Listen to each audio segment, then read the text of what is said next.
नमस्कार। आज हम यहाँ पर प्री स्कूल एजुकेशन प्रोग्राम या पूर्व प्राथमिक शिक्षा कार्यक्रम पे चर्चा करने के लिए एकत्रित हुए हैं। मेरा नाम है सुनीति सनवाल और मैं प्रारंभिक शिक्षा विभाग में प्रोफेसर के पद पर कार्यरत हूँ। एक मिनट प्रोफेसर सानवाल, आपने अपना नाम जैसे बोला तो मैं चाहती हूँ कि दर्शकों को ये पता चले कि पूर्व प्राथमिक शिक्षा है क्या, तो हम यहीं से क्यों ना एक गतिविधि करें। तो आप बताएं कि सुनीति में आपके नाम में शुरू की ध्वनि क्या है और उससे दो शब्द बनाएं।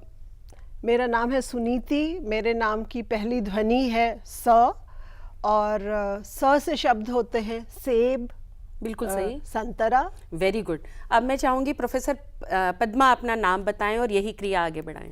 नमस्कार, मेरा नाम है पद्मा यादव। मैं प्रारंभिक शिक्षा विभाग NCERT में प्रोफेसर के पद पर कार्यरत हूँ। मेरे नाम की प्रथम ध्वनि है प और प से होता है पपीता, पायल, पेड़, पत्ता। Very good. मेरे साथियों ने तो बहुत बखूबी ये गतिविधि करी। अब मेरी बारी है, तो मैं अपना परिचय देती हूँ और एक गतिविधि करती हूँ। मेरा नाम रोमिला सोनी और मैं प्रारंभिक शिक्षा विभाग NCERT में कार्यरत हूँ। मेरा नाम रोमिला है और मेरे नाम के शुरू में र की ध्वनि आती है, जैसे र से रोटी, र से रस्सी और बहुत अधिक शब्द होते हैं। बट ये एक झलक थी आपको एक गतिविधि दिखाने की। अब मैं प्रोफेसर सानवाल से चाहूँगी कि वो आगे का कार्यक्रम जारी रखें। ज़रूर। तो ये एक आपको एक झलक मिली कि पूर्व प्राथमिक शिक्षा कार्यक्रम होता कैसा है। तो हम जब ट्रेनिंग प्रोग्राम करते हैं या जब लोगों से मिलते हैं तो बहुत सारे लोगों के प्रश्न होते हैं प्री स्कूल एजुकेशन से संबंधित। वो जानना चाहते हैं कि किस उम्र में बच्चा स्कूल जाए, स्कूल में क्या पढ़े, स्कूल कैसा हो, माँ बाप उसमें क्या योगदान दे सकते हैं। तो इन्हीं विषय पे हम खुलकर इस आज के चर्चा करेंगे। तो मैं अनुरोध करूँगी प्रोफेसर पद्मा यादव से कि वो बताएं कि पूर्व प्राथमिक शिक्षा कार्यक्रम आखिर है क्या। जी बहुत अच्छा। पूर्व प्राथमिक शिक्षा 3 से 6 साल के बच्चों को दी जाने वाली शाला पूर्व शिक्षा व्यवस्था है, जो खेल खेल में और क्रिया के माध्यम से बच्चों को दी जाती है ताकि बच्चे पढ़ने लिखने और गणित की तैयारी के लिए तैयार हो जाएं। एक तरह का ये तत्परता कार्यक्रम है पूर्व प्राथमिक शिक्षा। और पूर्व प्राथमिक शिक्षा हमारे देश में विभिन्न नामों से जानी जाती है। जैसे कि आपने सुना होगा ICDS सेंटर्स में इसे आंगनवाड़ी के नाम से जाना जाता है। बहुत सारे NGOs में पूर्व प्राथमिक शिक्षा बालवाड़ी के नाम से संचालित होती है और प्राइवेट स्कूल्स में ये नर्सरी, KG, किंडरगार्टन तमाम तरह के नॉमेनक्लेचर्स से जानी जाती है। गवर्नमेंट संस्थानों में यह पूर्व प्राथमिक शिक्षा pre primary education, nursery education के नाम से जानी जाती है। पूर्व प्राथमिक शिक्षा का उद्देश्य है बच्चों का सर्वांगीण विकास करना। सर्वांगीण विकास से तात्पर्य है बच्चों का शारीरिक विकास, मानसिक विकास, बौद्धात्मिक विकास और बच्चों का भाषायिक विकास, सृजनात्मक विकास हो सके।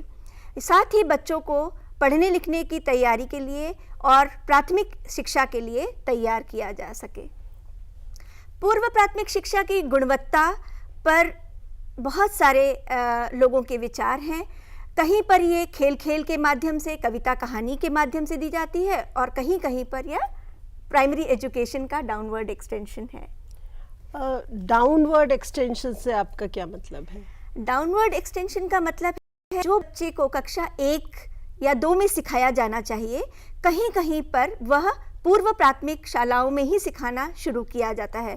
कुछ लोग ABCD, क ख ग घ 1 2 3 इसी पर फोकस रखते हैं। जिस उम्र में बच्चे को खेल खेल के, कविता के माध्यम से, कहानी के माध्यम से सीखना चाहिए और बच्चे को सर्वांगीण विकास के अवसर मिलना चाहिए, वहीं पर ज़्यादातर स्कूलों का फोकस ये रहता है कि बच्चों को जल्द से जल्द लिखना आ जाए, पढ़ना आ जाए और कॉपियों पर, स्लेट्स पर ABCD बार बार लिखाना शुरू कर देते हैं। तो मेरे ख्याल से इनके कहने का मतलब है कि डाउनवर्ड एक्सटेंशन नहीं होना चाहिए। तो डाउनवर्ड एक्सटेंशन बिल्कुल नहीं होना चाहिए।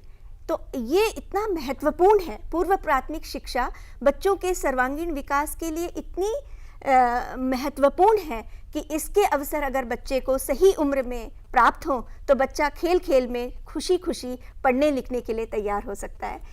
मैं आपसे चाहूँगी कि आप एक बार हमारे दर्शकों को बताएं कि पूर्व प्राथमिक शिक्षा क्यों ज़रूरी है, इसके बारे में रिसर्च क्या कहती है, और विदेशों में भी जो रिसर्च हुई है जैसे हार्वर्ड सेंटर, वो क्या कहता है पूर्व प्राथमिक शिक्षा के बारे में। ज़रूर।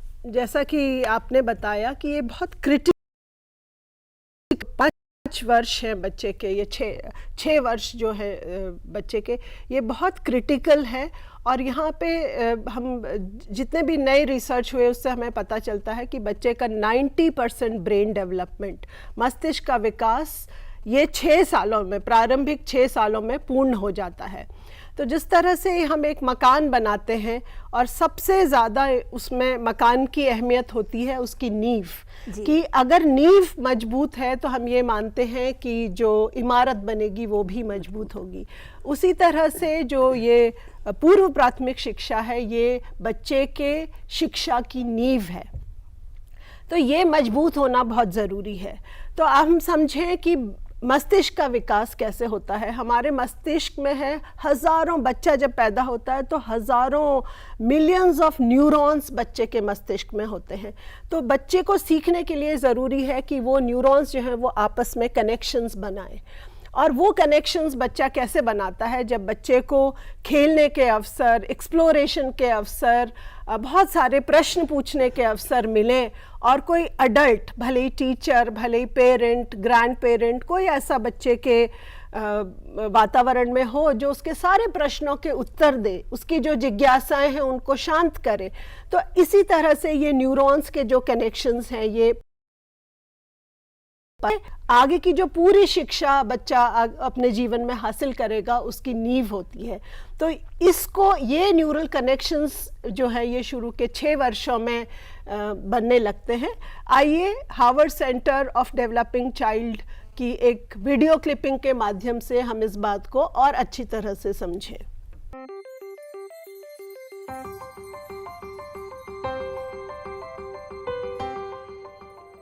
A child's experiences during the earliest years of life have a lasting impact on the architecture of the developing brain. Genes provide the basic blueprint, but experiences shape the process that determines whether a child's brain will provide a strong or weak foundation for all future learning, behavior, and health. During this important period of brain development, billions of brain cells called neurons send electrical signals to communicate with each other. These connections form circuits that become the basic foundation of brain architecture.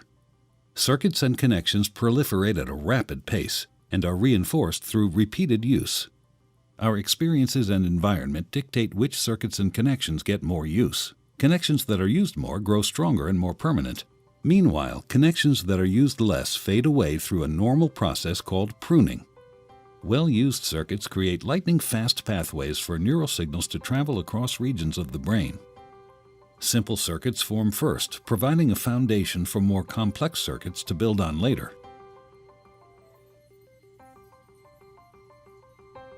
Through this process, neurons form strong circuits and connections for emotions, motor skills, behavioral control, logic, language, and memory during the early critical period of development.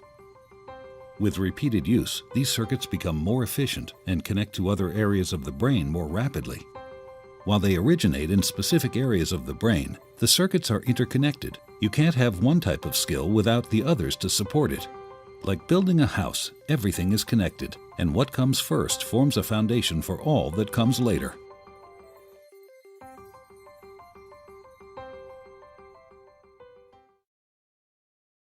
आपने जिस तरह से इस video clipping में देखा कि मस्तिष्क के विकास के लिए ये प्रारंभिक 6 वर्ष कितने ज़रूरी हैं, और उसके साथ साथ जो उनके बच्चे के चारों तरफ जो अडल्ट हैं उनको एक रेस्पॉन्सिव केयर गिविंग की ज़रूरत है कि वो बच्चे से लगातार इंटरेक्ट करें, बच्चे को बहुत मोटिवेशन दें, कॉन्फिडेंस दें और उसके सारे सवालों के जवाब दें। ये हमारे लिए बहुत ज़रूरी हो जाता है। और इसीलिए सस्टेनेबल डेवलपमेंट गोल में टारगेट 4.2 में फोकस किया है कि हर बच्चा, कैसा भी भले ही वो बच्चा डिसेबल्ड हो या उसकी कुछ विशेष आवश्यकता हो, हर बच्चे को एक क्वालिटी प्री स्कूल एजुकेशन मिलना ज़रूरी है, तभी बच्चा आगे की शिक्षा व्यवस्था में अच्छी तरह से सफल हो पाएगा। तो ये हमारे लिए रेट ऑफ रिटर्न्स अगर हम देखें तो बच्चे को अगर अच्छी प्री स्कूल एजुकेशन मिली है तो बच्चा जो है उसके एम्प्लॉयमेंट में हम देखते हैं कि वो बच्चा अच्छा करते हैं, उनका आपस में संबंध अच्छा होता है। तो बहुत तरह से क्वालिटी प्री स्कूल एजुकेशन और बच्चे मेरे को ख्याल से फायदा हायर करते हैं। एजुकेशन में जाने की संभावना बढ़ जाती है। ये हमको बहुत सारे जो रिसर्च हुए हैं फील्ड में, उन रिसर्च से हमको पता चलता है। इसीलिए ये कहा जाता है कि इस उम्र में जो शुरुआती 6 साल 8 साल बच्चे के हैं, उन वर्षों में बच्चों को एक ऐसा स्टिमुलेटिंग एनवायरनमेंट प्रदान करना चाहिए जिसमें बच्चे को अच्छे से पढ़ने बढ़ने के अवसर मिलें। माता पिता ये ध्यान रखें कि बच्चों को अच्छा आहार दें, अच्छा न्यूट्रिशन बच्चों को मिले, इम्यूनाइजेशन समय पर बच्चों का टीकाकरण हो, साथ ही बच्चों के साथ माता पिता क्वालिटी टाइम स्पेंड करें। ये बहुत ज़रूरी हो जाता है प्री स्कूल एजुकेशन में। ज़रूर। तो अब हमने ये तो समझ लिया कि प्री स्कूल एजुकेशन क्या है और क्यों ज़रूरी है, तो हम एजुकेशन कैसी होनी चाहिए और उसमें क्या पढ़ाना चाहिए। तो मैं आपसे अनुरोध करूंगी कि अगर आप इस बात पे थोड़ा प्रकाश डालें कि आखिर क्या होना चाहिए प्री स्कूल एजुकेशन में। धन्यवाद प्रोफेसर सानवाल। यहाँ पर मैं यहाँ से शुरू करूँगी। जो प्रोफेसर सानवाल ने कहा कि जो ब्रेन के कनेक्शंस होते हैं वो पहले 6 वर्षों में स्ट्रॉन्ग होते हैं। तो जो प्लेवे एक्टिविटीज़ होती हैं, एक्चुअल में जो प्री स्कूल एजुकेशन है वो प्लेवे मेथड और age and developmentally appropriate practices को फॉलो करता है। तो जितना बच्चे को क्वालिटी प्ले एक्सपीरियंसेस पहले 6 से 8 वर्षों में मिलता है, उतने ये ब्रेन के कनेक्शन स्ट्रॉन्ग होते हैं और ये कनेक्शन डिसाइड करते हैं कि बच्चा कैसे सोचता है, कैसा महसूस करता है और आगे चलकर कैसा सीखता है। तो जैसे कि प्रोफेसर सानवाल ने मुझसे अनुरोध किया कि प्री स्कूल एजुकेशन आखिर कैसे प्रदान किया जाना चाहिए। प्री स्कूल एजुकेशन, जैसे कि मैंने कहा कि खेल प्रधान शिक्षा है और विकास और आयु अनुरूप गतिविधियां इसका मुख्य रूप से जिसको हम कहते हैं मुख्य पेडागोजी एंड प्रैक्टिसेस है। तो ये प्लेवे मेथड उदाहरण के तौर पे बहुत फेमस है कि कहानियों के माध्यम से story telling, action songs, rhymes, छोटी छोटी पहेलियाँ बूझना जिसको हम सॉल्विंग सिंपल रिडल्स बोलते हैं, कंप्लीटिंग द पजल्स, और बहुत सारे बच्चे की आयु और विकास अनुरूपी भाषाई खेल और बौद्धिक खेल ये कराते हैं। तो अगर हम एक छोटी सी गतिविधि करें तो मैं प्रोफेसर सानवाल से चाहूँगी कि एक एमर्जेंट लिटरेसी की फोनोलॉजिकल अवेयरनेस की एक लयात्मक शब्द की एक एक्टिविटी करके हमारे दर्शकों को दिखाएं। अच्छा, ठीक है। तो हमने जैसे कोई भी एक शब्द चुना, जैसे मैंने कहा लकड़ी, और मैं कहूँ कि आप इससे राइमिंग एक वर्ड हमें बताएं। तो लकड़ी, मकड़ी, लकड़ी, मकड़ी, ककड़ी, ककड़ी, और अब मैं इसको दोहराऊंगी, लकड़ी, मकड़ी, ककड़ी। और इसी गतिविधि को हम एक राइम या एक सॉन्ग के माध्यम से कर सकते हैं। बिल्कुल। जैसे हम बच्चों के साथ मिलकर कविता का सृजन भी कर सकते हैं और बच्चे पीछे पीछे गा भी सकते हैं। तो जैसे हमने बोला, हमने 3 चीजें देखी बाबा, 3 चीजें देखी, बाग में थी एक लकड़ी, लकड़ी पर बैठी मकड़ी, मकड़ी खा रही थी ककड़ी, लकड़ी मकड़ी ककड़ी। तो इसी तरह से बच्चों को छोटे समूह में आप कुछ शब्द देते हैं और बच्चों को प्रेरित करते हैं कि वो छोटी छोटी कविताएं बनाएं, और हिंट देने के लिए टीचर उनको उत्साहित करती है और उनके जहाँ भी बच्चे अटके वहाँ बच्चों को मदद करती है कि बच्चे उस कविता को आगे बढ़ाएं। तो इससे बच्चों की पढ़ाई की तरफ रुचि बढ़ती है और वो स्कूल आना भी पसंद करते हैं, जितना हम उनको खेल प्रदान प्रक्रिया से सिखाएं। तो यहाँ पर मैं कहना चाहूँगी, जैसे स्टोरी टेलिंग एक बहुत इम्पॉर्टेंट और रुचिकर क्रिया है जिसे मेरे ख्याल से छोटे से लेकर बड़े बच्चे तक पसंद करते हैं। तो यहाँ पर मैं अनुरोध करना चाहूँगी कि एक स्टोरी टेलिंग की क्लिपिंग दिखाएं। जिससे आपको पता चलेगा कि आखिर टीचर को स्टोरी टेलिंग कैसे करानी चाहिए, बच्चे कैसे बैठने चाहिए, छोटे बच्चे आगे, लंबे बच्चे पीछे, कहानी की किताब का उपयोग कैसा करना चाहिए। तो एक क्लिपिंग दिखाएं।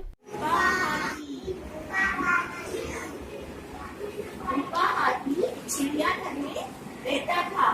उसकी एक ब्राउन कलर की दोस्त थी, कत्थई कलर की। कौन सी कलर की?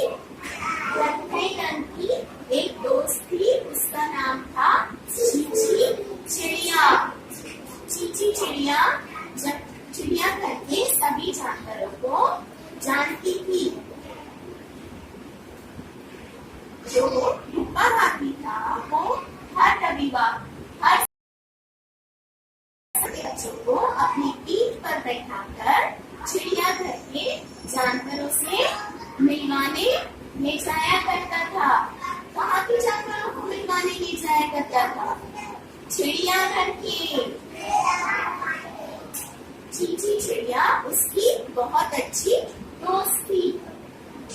चीची चिड़िया भी कभी कभी रविवार को रूपा हाथी के कानों पर बैठकर बच्चों के साथ चिड़ियाघर की सैर को जाया करती थी। कौन था रूपा हाथी का दोस्त सबसे अच्छा? चीची चिड़िया। तो जैसा कि आपने देखा कि स्टोरी टेलिंग में शिक्षिका एक किताब के माध्यम से बच्चों को कहानी सिखा रही थी। तो कहने को ये खाली स्टोरी टेलिंग है। बहुत सारे लोग बोलेंगे कि भाई ये स्टोरी टेलिंग ही तो है, इसमें क्या खास बात है। बस स्टोरी टेलिंग के माध्यम से बच्चों का रुझान, मोटिवेशन और डिज़ायर पढ़ाई की तरफ होता है। तो ये एक शुरुआत है। उदाहरण के तौर पर स्टोरी टेलिंग बच्चों में सर्वांगीण विकास करती है। जैसे कि प्रोफेसर पद्मा ने बताया कि इस बच्चों का सर्वांगीण विकास बहुत ज़रूरी है। अब ये कैसे होता है? जब बच्चे मिलजुल कर एक समूह में शिक्षिका से या किसी एडल्ट से कहानी सुनते तो बच्चों का अटेंशन स्पैन बढ़ता है। किसी भी गतिविधि के लिए 10 से 15 मिनट स्थिर होकर बैठना और शिक्षिका या एडल्ट को सुनना अपने आप में एक गतिविधि है और एक ये अर्ली लर्निंग आउटकम कहते हैं। बच्चे समूह में मिलजुल कर काम करना, बैठना सीखते हैं। जब शिक्षिका कहानी की किताब पर प्रिंट पर बाएं से दाएं की तरफ उंगली फिराती है या ऊपर से नीचे तक प्रिंट पर उंगली घुमाती है, तो बच्चों को ये समझ में आता है कि that print has some meaning, writing has some meaning, writing कुछ कह रही है। इसी तरह से बच्चे शिक्षिका को सुनने के लिए तत्पर होते हैं।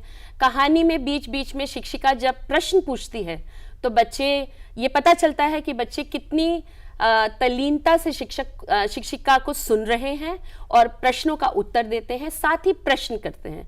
तो they learn to ask questions and as well as answer the question. Similarly धीरे धीरे बच्चे कहानी को प्रिडिक्ट करना सीखते हैं कि अब कहानी में आगे क्या होगा। तो प्रिडिक्शन भी अपने आप में एक स्किल है जो आगे चलकर बच्चों को बहुत मदद करती है। इसी तरह से कहानी बच्चों को एक्सटेंशन ऑफ इमेजिनेशन सिखाती है, थिंकिंग स्किल सिखाती है। कहानी खत्म हो जाने के बाद शिक्षिका बच्चों से कहानी के कार्ड्स को क्रम में अरेंज करने के लिए बोल सकती है। तो लिटरेसी के साथ साथ बच्चों को न्यूमरेसी भी आती है कि कहानी के कार्डों को बाएं से दाएं के क्रम में अरेंज करना है। इसी तरह से पजल्स को कंप्लीट करना। किसी भी कहानी में, मान लीजिए कहानी एक जानवरों पर आधारित कहानी है, तो जानवरों पर आधारित कहानी, उसमें एक हाथी का चित्र है, तो हाथी के चित्र 4 टुकड़ों में बटे हैं, तो उनको कंप्लीट करना। तो solving the puzzles and completing the puzzle is a problem solving activity which is basically a cognitive skill and that helps for cognitive development. तो ये एक इसी तरह हम देखते हैं कि कहानी कहना, कहानी सुनाना, read aloud is a very very important activity for enhancing emergent literacy.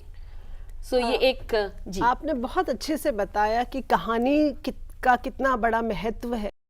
और आपने एक और बात कही थी कि खेल बहुत, हमको लगता है कि खेल मतलब सारा दिन तो खेलता रहता है, इससे क्या फायदा होने वाला है। तो मैं आपसे जानना चाहूंगी कि खेल कैसा हो और कैसे फायदा करता है प्री स्कूल बच्चों को। तो मैं एक तो ये हो गया कि खेल के लिए आपको कक्षा का ऑर्गेनाइजेशन बहुत ज़रूरी है, क्लासरूम ऑर्गेनाइजेशन। तो खेल, जैसे कि प्रोफेसर सानवाल ने बोला कि बहुत क्यूरियोसिटी होती है कि खेल में कौन सी बड़ी बात है, खेल से बच्चा क्या सीख रहा है। तो खेल से बच्चा बहुत कुछ सीखता है, जैसे कि मैंने एक स्टोरी टेलिंग का उदाहरण भी दिया। और खेल एक प्रोसेस ओरिएंटेड चीज़ है, it is not a result oriented चीज़। तो खेल के माध्यम से बच्चा करके सीखता है, बच्चा मटेरियल को एक्सप्लोर करता है, मटेरियल ऑब्जर्व करता है, मटेरियल से इंटरैक्ट करता है। और ये खेल एक सशक्त और नेचुरल माध्यम है बच्चे के सीखने का। यहाँ पर मैं ये कहना चाहूँगी कि कक्षा का आयोजन जब हम करें, जो हम खेल के क्षेत्र बनाएं, जिसको हम बहुत पॉपुलरली एक्टिविटी एरियाज़ भी बोलते हैं। तो ये एक्टिविटी एरियाज़ जैसे dolls area, dramatic area, reading area को कई लोग एक मिनी लाइब्रेरी भी बोलते हैं जो कक्षा में ही होती है। और डिस्कवरी एरिया, जिसको हम अर्ली साइंस एरिया बोलते हैं। Maths and manipulative area, block building area, जिसको पॉपुलरली कंस्ट्रक्शन एरिया भी बोलते हैं। तो ये एक बच्चों की खेल के क्षेत्र हो गए, जिसको एक्टिविटी एरियाज के नाम से बोलते हैं। जैसा कि मैडम ने बोला कि कक्षा का ऑर्गेनाइजेशन कैसे हो, तो ये एक खेल के क्षेत्र कक्षा में शिक्षिका बनाती है। बट यहाँ पर एक दुविधा है कि कई प्री स्कूल टीचर्स ये पूछते हैं कि हमारी कक्षा में तो इतनी जगह नहीं है कि हम इतने इंटरेस्ट एरियाज या एक्टिविटी एरियाज बना दें। तो टीचर्स, आपको घबराने की आवश्यकता नहीं है। आप अगर जगह कम है तो आप 2 एक्टिविटी एरियाज बनाइए, 15 दिन के बाद 2 और ऐड कर दीजिए, या रोटेशन में बनाएं। तो अपनी सुविधा के अनुसार, अपने बच्चों की नीड के अनुसार आप एक्टिविटी एरियाज बनाएं। बट यहाँ पर एक ध्यान रखना बहुत ज़रूरी है कि कक्षा का वातावरण प्रिंट रिच और स्टिमुलेटिंग एनवायरनमेंट हो, जहाँ पर प्रिंट हो और बच्चों की आई लेवल पे डिस्प्ले हो। ऐसा नहीं कि बहुत ऊंचाई पे लगा दिया और बच्चे उस प्रिंट को देख नहीं पा रहे। और खाली प्रिंट लगाना आवश्यक नहीं है, बच्चों का ध्यान प्रिंट की तरफ जरूर आकर्षित करना बहुत ज़रूरी है। ये देखो मैंने क्या लिखा है, ये देखो क्या लिखा है। तो इस तरह से बच्चे और टीचर का मॉडलिंग लिटरेट बिहेवियर बहुत बहुत आवश्यक है। तो वो आप अगर थोड़ा सा विस्तार से बताना चाहें, मॉडलिंग लिटरेट बिहेवियर माने क्या? ओके, मॉडलिंग लिटरेट बिहेवियर, जैसे कि मैं एक शिक्षिका हूँ, तो अगर टीचर कुछ लिख रही है तो बच्चों का ध्यान लिखाई की तरफ लगाएं कि देखो बच्चों, मैं ये क्या लिख रही हूँ, ये तुम्हारा नाम लिख रही हूँ। और कहीं कोई डिस्प्ले है, कहीं लेबलिंग है, प्रिंट है, तो शिक्षिका बच्चों का ध्यान उधर आकर्षित करे और बोले, बच्चों देखो ये कौन सा चित्र है, ये एलिफेंट है, ये क्या लिखा है, दिस इज एन एलिफेंट, ये हाथी है। तो प्रिंट की तरफ ध्यान बच्चों का लगाना बहुत जरूरी है, बहुत आवश्यक। और उसी से धीरे धीरे बच्चे अल्फाबेट्स रिकॉग्नाइज करना सीख जाएंगे कि ये कुछ अक्षर है, कुछ सिंबल है, जिससे कुछ मीनिंग है और इससे पता चलता है।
मैं ये कहना चाहती हूँ कि बच्चों के लिए खेलना ही सीखना है। हाँ। वो खेल के माध्यम से ही सीखते हैं। तो जो भी गतिविधियाँ अभी आपने चर्चा की हैं, आप देख रहे होंगे कि इसमें बच्चों का फिजिकल डेवलपमेंट हो रहा है, क्योंकि बच्चे फ्री प्ले एरिया और आउटडोर प्ले एरिया में खेलते हैं, तो उनके लार्ज मसल डेवलपमेंट होती है, उनकी फाइन मसल डेवलपमेंट होती है, जिससे बच्चों की छोटी मांसपेशियों का जब विकास होता है और आई हैंड कोऑर्डिनेशन होता है, तो वो लिखना और पढ़ना आसानी से सीख जाते हैं। इसी तरह जब आपने बात की कहानी और कविताओं की, और जो एक्टिविटीज़ अभी हमारे यहाँ हुई हैं, उसमें देखने को ये मिलता है कि बच्चे का भाषा का विकास बहुत तीव्रता से होता है। True. उसकी वोकैबुलरी डेवलपमेंट होती है, और वो जब शब्दों का प्रयोग करता है तो उसका शब्द भंडार निखर कर आता है, क्योंकि उसको अवसर मिलते हैं अनेकों अनेक शब्द सुनने के, बोलने के। जब हम ये सब क्रियाएं करा रहे होते हैं तो एक असेसमेंट भी बहुत ज़रूरी है कि हम कैसे जानें कि बच्चा सीख रहा है कि नहीं सीख रहा है। तो क्या कोई ऐसी एक्टिविटी, कोई ऐसा इंडिकेटर है जिससे हमें पता चल जाए आसानी से कि हाँ बच्चा सीख रहा है?